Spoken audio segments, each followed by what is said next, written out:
Election 2011 coverage on Manx Radio. Brought to you by PDMS. This morning we're going north for a candidate for the Ramsey constituency. Allan-Bell, 64, one of the longest serving of the MHKs. I think may well be the longest serving MHK now, particularly after this election. After 7 years as a town commissioner and an unsuccessful attempt for the Keys originally, representing McVannon, he was returned in 1984 and has been a Keys member ever since. He's been a Minister for Tourism and Transport as was, Home Affairs, 9 years at the Treasury. Last year in the restructuring, he became the first Economic Development Minister. He's being tipped as the next Chief Minister. He said he would answer the call but won't declare himself as standing for the role. Is that still the position, Mr. Bell? Well, I'm waiting, obviously, for what the people of Ramsey decide at the end of the election, and depending on that and the makeup of the new House of Keys will then inform my decision at that point. Well, good morning. Good morning to you. Has the ministerial system ameliorated the original concept of an MHK, which basically was to serve the constituency that they were elected in? Yes, nothing has changed at all. An MHK still serves the constituency he's elected for, and that always will be the case. But someone has to run the government of the Isle of Man. The ministerial system is working in spite of its critics, but there is no real conflict between being a minister and an MHK. We both serve the people of the Isle of Man. Do people sometimes say to you, where were you when we needed you?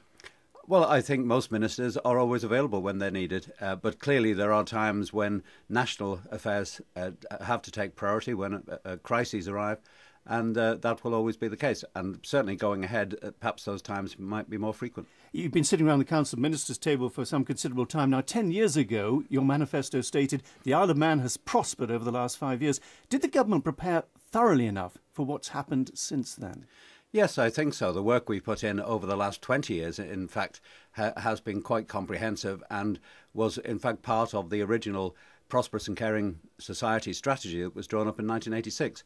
We've incrementally redeveloped the infrastructure of the island, we've improved public services, we've developed the economy, and we've built up strong reserves. Did we foresee happening what has happened? In other words, the UK visiting us in a rather destructive manner? Well, there was always that potential. The customs agreement has always been subject to notice on either side. Previously it was 6 months, now it's 2 years. Did we draw up a plan?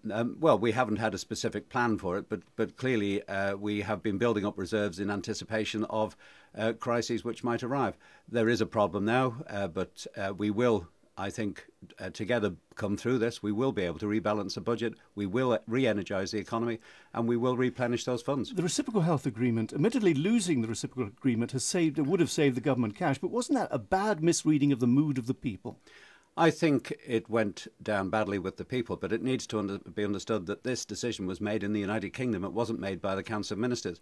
The UK government, in fact, abrogated the agreement with the Channel Islands, Jersey and Guernsey, a year before the Isle of Man, and we were caught up on the back lash. So it was unexpected, rather.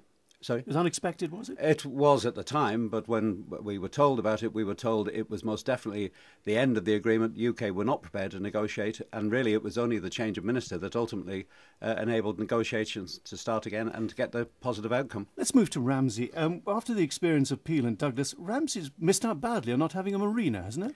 Yes, it's very disappointing. Probably one of the most disappointing actions of my political career. You withdrew your support, didn't you? At the behest of the people of Ramsey and the Ramsey commissioners at the time. Ramsey had a wonderful scheme being proposed for it. It was a £30 million private sector investment in the town, but there was a very strong lobby in town against it. A very nasty and unpleasant debate took place. And ultimately, the developers withdrew, and Ramsey missed the boat, completely. But it'd be presumably taking an experience of the other places, it would have done the town well to have actually had a marina. Very much so, because a lot of the criticism at the time was whether, in fact, the marina would be filled, whether, in fact, it would stimulate regeneration. And if we look at Peel, all those questions have been very clearly answered. Ramsey should have had that, and I very much hope at some time in the not too distant future, Ramsey will get that opportunity again. Is Ramsey a better place to live in than it was 5 years ago? Ramsey's always a good place to live. Yeah, well, putting that to one side, yes. I mean, has it developed in the 5 years? Yes, I mean, the last 5 years, Ramsey has received somewhere in the region of £60 million worth of government investment. We've rebuilt housing, estates built new housing, new swimming pool. The new sewerage system is underway, so the waters around the town will be cleared up. There's a number of benefits. It's been long overdue, hasn't it? It's been very long overdue, but Ramsey has had its fair share over quite a number of years. We have had investment quietly going on, and we can match, I think, the level of investment of any town on the island.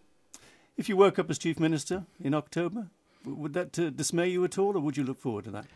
It will certainly be a major challenge if that event comes about. The next 5 years are going to be very difficult. There are some very difficult and possibly painful decisions to be made, but I'm always one for a challenge, and if that day arises, I will certainly rise to the challenge. Allan-Bell, who's standing in the election on September the 29th for the constituency of Ramsey. It's 8 o'clock.